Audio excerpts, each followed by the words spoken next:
Je disais au début que cette célébration de ce premier vendredi du mois de novembre est encore marquée par la solennité, la joie, la célébration de tous les saints du ciel, car ils sont tous des fruits dans une immense variété, diversité, chacun unique, des fruits de ce sang et de cette eau qui jaillit du cœur de Jésus.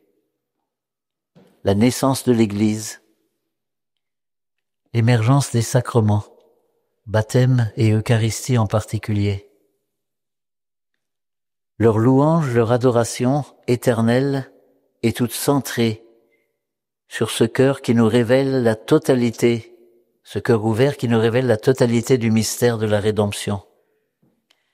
Ils se réjouissent avec nous et on pourrait presque dire ils célèbrent avec nous, surtout justement dans cette chapelle, où alors il y a bien sûr resplendit la gloire de la sainteté de Sainte Marguerite Marie, de Saint Claude qui est venu célébrer ici aussi, tant d'autres saints, y compris les plus récents.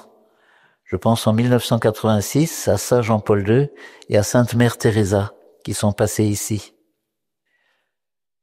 Pour être en communion avec la joie des saints du ciel, dans une intense contemplation du cœur de Jésus, je voudrais maintenant relire des larges extraits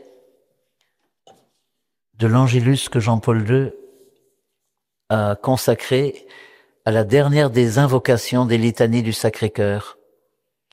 Cœur de Jésus, joie de tous les saints. D'autres versions diront aussi cœur de Jésus, délice de tous les saints. Alors ce n'est peut-être pas la première fois que je cite ce texte, mais il me semble aujourd'hui que c'est honorer le cœur de Jésus et en même temps honorer toute cette multitude qui est au ciel et qui est devant lui, devant le trône de la grâce, de les honorer aussi, d'avoir recours à leur intercession. Devant le spectacle de la multitude immense que la liturgie nous invite à contempler en la solennité de la Toussaint, spectacle si exaltant, l'invocation des litanies vient spontanément à l'esprit. Cœur de Jésus, joie de tous les saints. De l'espérance, qui est spécialement fêtée pendant toute cette année jubilaire, de l'espérance à l'accomplissement, du désir à la réalisation, de la terre au ciel. Tel semble être le rythme selon lequel se succèdent toutes les invocations des litanies du Sacré-Cœur qui culminent avec celle-ci. C'est une vision du paradis. C'est un aperçu rapide de la vie du ciel. C'est une brève parole qui ouvre des horizons infinis de béatitude éternelle. Cœur de Jésus, joie de tous les saints. Sur cette terre, le disciple de Jésus vit dans l'attente de rejoindre son Maître, dans le désir de contempler son visage, dans l'aspiration poignante de vivre toujours avec lui. Par contre, dans le ciel, une fois l'attente passée, le disciple est déjà entré dans la joie de son Seigneur. Il contemple le visage du Maître qui n'est plus transfiguré que pour un seul instant, comme sur la montagne de la Transfiguration, mais qui resplendit pour l'éternité de la brillance de la lumière éternelle. Il vit avec Jésus, le Saint donc, il vit avec Jésus et de la même vie que Jésus. La vie du ciel n'est autre que la jouissance parfaite, indéfectible, intense de l'amour de Dieu, Père, Fils, Esprit Saint.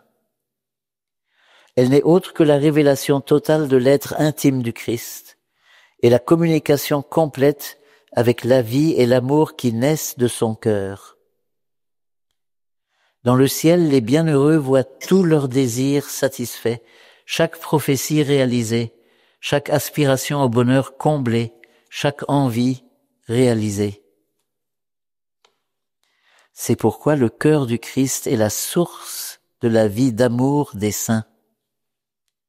En Christ et par le Christ, les bienheureux du ciel sont aimés par le Père, qui les unit à lui par le lien du Saint-Esprit, divin amour.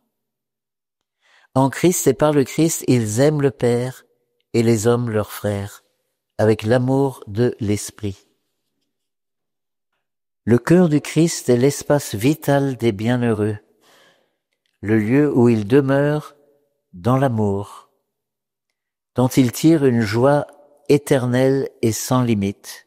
Je répète cette phrase qui, en fait, nous dit que finalement, le cœur de Jésus est comme identifié à la Jérusalem céleste, puisque Jean-Paul II nous dit le cœur du Christ est l'espace vital des bienheureux, le lieu où il demeure dans l'amour, dont il tire une joie éternelle et sans limite. La soif infinie d'amour, soif mystérieuse que Dieu a placée dans le cœur humain, est comblée dans le cœur divin du Christ. Là se manifeste pleinement l'amour du Rédempteur envers les hommes qui ont besoin du salut, l'amour du Maître envers les disciples assoiffés de vérité, l'amour de l'ami qui annule les distances et élève les serviteurs à la condition d'amis, pour toujours, en tout.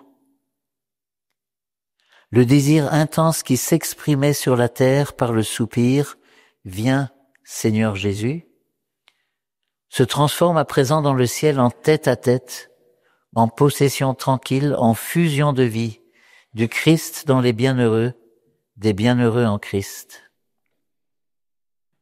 En élevant vers eux le regard de l'âme, en élevant vers eux le regard de l'âme et en les contemplant autour du Christ, avec leur reine, la très sainte Vierge, nous répétons aujourd'hui avec une ferme espérance la joyeuse invocation « Cœur de Jésus, joie de tous les saints ».